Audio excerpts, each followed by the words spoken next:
అయోధ్యలోని రామ జన్మభూమి బాబ్రీ మసీద్ వివాదంపై సుప్రీంకోర్టు కీలక నిర్ణయం తీసుకుంది.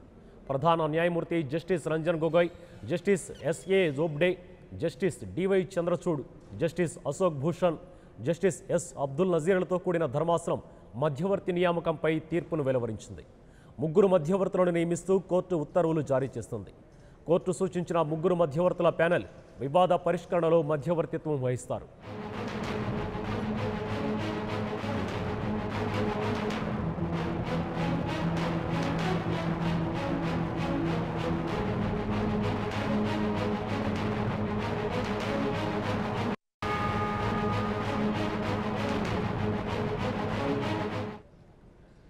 అయోధ్యలోని రామ జన్మభూమి బాబ్రీ మసీద్ వివాదంపై సుప్రీంకోర్టు కీలక నిర్ణయం తీసుకుంది.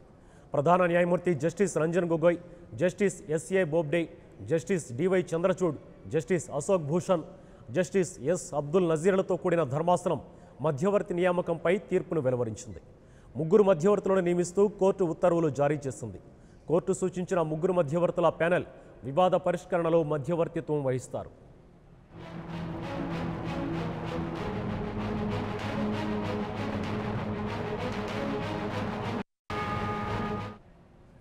ఇక దీని గురించి మరిన్ని అప్డేట్స్ మా ప్రతినిధి రామకృష్ణ అందిస్తారు. రామకృష్ణ, చెప్పండి, కోర్టు తీసుకున్న నిర్ణయాల పట్ల ప్రజల నుంచి ఎటువంటి స్పందన వస్తోంది? మధ్యవర్తి ప్రక్రియకు శ్రీకారం చుట్టాలని కేంద్రానికి సుప్రీంకోర్టు ఆదేశించింది. రామ జన్మభూమి బాబ్రీ మసీద్ విషయంలో శాశ్వత పరిష్కారం అనేది రావాలి, అందుకు మధ్యవర్తిత్వమే సరైన మార్గమని భావించింది. ఈ నేపథ్యంలోనే ఇక ముగ్గురు సభ్యులతో ఒక మధ్యవర్తిత్వ కమిటీని ఏర్పాటు చేయాలని, ప్యానెల్ ని ఏర్పాటు చేయాలని చెప్పేసి చెప్పింది. దాంతోపాటు ప్యానెల్ చైర్మన్ గా విశ్రాంత న్యాయమూర్తి జస్టిస్ పల్లిపుల్లను అపాయింట్ చేశారు. మరి సభ్యులుగా శ్రీ రవిశంకర్, అలాగే సీనియర్ న్యాయవాది శ్రీరామ్ మంచుని ఏర్పాటు చేయడం జరిగింది. ఇంకా అవసరమైతే ఇంకా వాళ్ళ సంఖ్యను పెంచుకోవచ్చు కూడా అని చెప్పేసి కేంద్రానికి చెప్పింది. మధ్యవర్తి ప్రక్రియను 4 నుంచి 8 వారాల్లోగా పూర్తి చేయాలని సర్వోన్నత న్యాయస్థానం కేంద్రాన్ని ఆదేశించింది.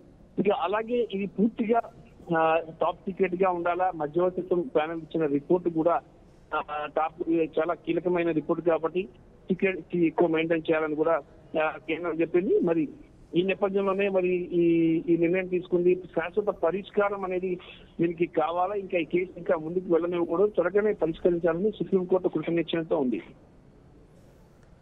Right, thank you Ramakrishna. For more updates, please subscribe 99 TV Telugu.